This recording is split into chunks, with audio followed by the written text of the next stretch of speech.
खोपोली शहरातील ऐतिहासिक पेशवेकालीन वीरेश्वर मंदिरातील शंकरपिंडीवरील सुमारे 17 किलो वजनाचे चांदीचे आवरण चोरून नेणाऱ्या 4 आरोपींना खोपोली पोलिसांनी अवघ्या 3 दिवसात अटक केली। 18 जुलैच्या पहाटे मंदिरात ही धाडसी चोरी झाली होती। या घटनेनंतर खोपोली शहरात खळबळ उडाली। चोरीचा तातडीने छडा लावावा अशी मागणी नागरिकांनी पोलिसांकडे केली होती। वरिष्ठ अधिकाऱ्यांच्या मार्गदर्शनाखाली पोलीस निरीक्षक सचिन हिरे यांनी 8 विशेष पथके तयार करून रात्रंदिवस तपास सुरू ठेवला। अवघ्या एका सीसीटीव्हीच्या आधारे आणि तांत्रिक तपासाच्या मदतीने पोलिसांनी आरोपीचा माग काढला। या प्रकरणात पुणे जिल्ह्यातील शिरूर येथून 2 आणि अहिल्यानगर जिल्ह्यातील पारनेर येथून 2 अशा एकूण 4 आरोपींना अटक करण्यात आली। या कारवाईमुळे खोपोली पोलिसांचे सर्वत्र कौतुक होत असून शहरातील नागरिकांनी समाधान व्यक्त केले। रायगड जिल्ह्यातील खोपोली शहरात वीरेश्वर हे पेशवेकालीन शिवमंदिर आहे आणि या शिवमंदिरामध्ये जी शंकराची पिंड असते त्या पिंडीवरती जवळपास 17 किलोचं चांदीचं जे आवरण होतं त्या आवरणाची चोरी झालीची घटना ही 18 तारखेला 18 जुलैला पहाटेच्या वेळेस घडली आणि खोपोलीमध्ये एकच खळबळ माजली। खरं तर वीरेश्वर देवस्थान हे पेशवेकालीन आहे आणि खोपोलीकरांचं श्रद्धास्थान असलेलं हे देवस्थान असल्यामुळे अख्ख्या खोपोलीमधून एक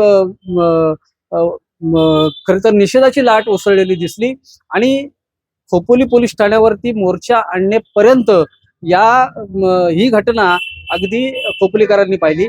त्याच दिवशी खोपोली पोलीस स्टेशनला एकंदरीत एक चॅलेंज देण्यात आलं आणि लवकरात लवकर या घटनेचा छडा लावून त्या चोरांना तसेच जो काही गेलेला मुखवटा आहे तो हस्तगत करून दाखवा अशी एकंदरीत गावकऱ्यांकडून मागणी करण्यात आली होती।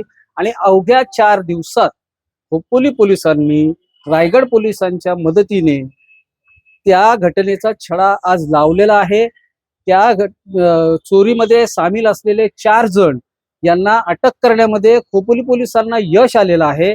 2 चोर यातील पुणे जिल्ह्यातल्या शिरूर तालुक्याचे आहेत तर 2 चोर जे त्यातले आहेत ते अहिल्यानगर मधल्या पारनेर मधले आहेत।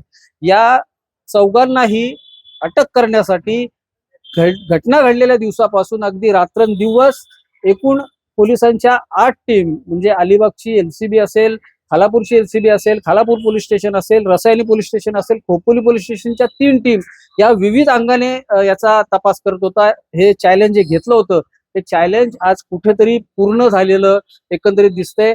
त्याचं समाधान जसं पोलिसांच्या चेहऱ्यावर दिसते तसं समाधान हे गावकऱ्यांच्या चेहऱ्यावरही दिसते। 4 आरोपी आज अटकेमध्ये आहेत। दुपारी त्यांना कोर्टामध्ये हजर केलं जाईल। मुद्देमाल ही अगदी उद्या परवाकडे हा संपूर्ण मुद्देमाल ही हस्तगत केला जाईल असं एकंदरीत पोलीस सूत्रांकडून आपल्याला कळलेलं आहे। ही जी वीरेश्वर मंदिरातली झालेली चोरी होती याचा उलगडा करून आज खोपोलीमध्ये आनंदाचं वातावरण निर्माण करण्यात खोपोली पोलीस यशस्वी झालेले दिसते। प्रवीण जाधव, नवराष्ट्र, खोपोली, रायगड।